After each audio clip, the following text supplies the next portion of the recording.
Alright, welcome to this new Crystal of Atlan vid. Today I'm going to give you guys everything you need to know to master Cloudstriker in PvP. We're going to go over the skills and the combos to run, and then we'll go over some replays to see what it looks like in real fights. But before we get into it, make sure you drop a like and subscribe to the channel to not miss any more guides on Crystal of Atlan. Also, feel free to join my Discord, the link is in the description and in the pinned comment below. Alright, so first, those are the skills that I'm running. I'm showing it to you guys like that first, and then we're just gonna go in game real quick to actually see how we use them. But basically, this is what I'm running. So for the first skill, I'm running Leopard Pounce alongside Mind Soul Divided. Then I'm running Body Shapeless with Blooming Palm, Shadow Step with Key Helix, and finally, obviously, you need Summon Energy, and I'm running it with Body Formless. For the finishers, I have Celestial Hurricane and the True Firefly's Light. Alright, so first disclaimer, even though Cloudstriker is a fighter, it really is more about ranged attack than like close range. At close range, she really gets fucked just because of one thing, she has no super armor. So if you get caught in any combo, you're basically dead. For that, the fire stance is really not that usable because most of it is really close range combat. I only have like 2 combos that I do with this, and it's only when the enemy is out of stamina. Alright, so the first combo I like to do is this. Leopard Pounce into Shadow Step and then the Explosion. Like I said, I only ever use those combos when the enemies are out of stamina, otherwise the chances of you getting caught into a combo are too big and it's not worth the risk. Another combo that I like is Leopard Pounce into Shadow Step, and this one it's followed by Key Explosion. It's basically the same idea, but basically you just change the last skill. And honestly, those 2 combos are the only one that I do with the fire stance. Using the other skills with the fire stance, in my opinion, is kind of a waste, and you'd rather use them with the water variant. On the other hand, though, with water, we got way more stuff we can do. First one that I like to do is Blooming Palm into Pounce into Shadow Step. That one allows you to finish your combo by pushing the opponent away to keep some space between you and him and avoiding getting caught into combos right after. Another one that's super easy but really effective is if you get your opponent into your Key Explosion, the water one obviously, you can then follow up by Blooming Palm or Shapeless depending on which one you got available. This one is super simple, you can basically do it every time you catch someone into your Key Explosion. Another quite good combo that you can do while still being quite safe is Pounce into Shadow Step into Shapeless. This one is the same idea as the first one, getting some damage in while pushing the enemy away at the end of the combo. But honestly, as much as those combos look really good and as much as I like getting some combos in, Cloudstriker is really more about adapting to your opponent rather than just getting combos in whenever you can. You have a really high choice of skills and you should use that to your advantage. Keep your distance and choose the right time to strike. You should use your range attack as often as possible to chip in some damage or keep the enemy away, and then wait for the time when they do mistakes and you can catch them on that. But now let's get on to some game replays to show you guys better. And so now we're going to look at some replays and explain some things. One thing I like to do with Cloudstriker a lot is to throw my skills where I think the enemy is going to be, right? Because they have like some airtime, right? So sometimes you can catch them off guard by doing that. So here it's not going to connect, but it was close. Here, same thing, it's pretty close. And then here I'm going to catch her. So throw it, then she goes right into it. And then you can get a combo going. I really like to do this with this class because you have a lot of skills and the cooldowns aren't that big. So you can actually use them and like waste them, quote unquote. Even if you don't hit, it's not really that bad. Like you keep the distance with the enemy, and as well, if it hits, then you can get some combo going. Right after my combo here again, she's gonna rush me.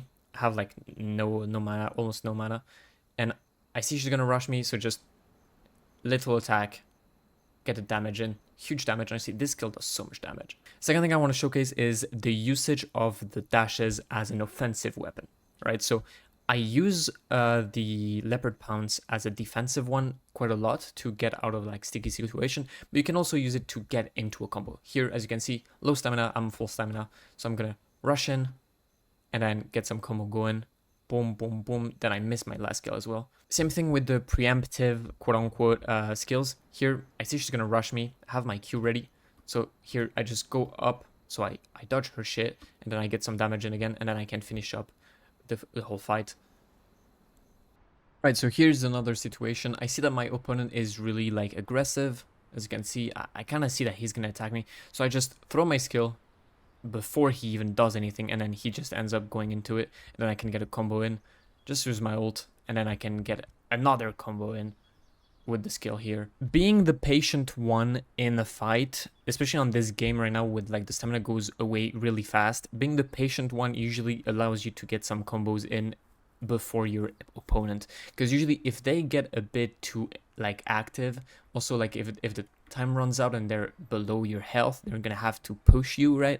And then you can use that at your advantage to actually get your combos in after dodging and stuff like that. The less time and health the opponent has, the more he has to hurry, and so like the more he is inclined to make mistakes. Here we're at the start of a fight. I see that she's kind of like going for me, so I just throw a skill. It's gonna catch her, as you know, she tried to catch me. My skill caught her, and then she's gonna try to do the same thing. I try to do the same thing. She hits me, but I hit her as well, so we're both like knocked down. So I go away, and then I see that she's going back for me, even though she has no stamina, right? So I just throw another skill, and then here I can just follow up with my skill. There's usually like two types of fighters.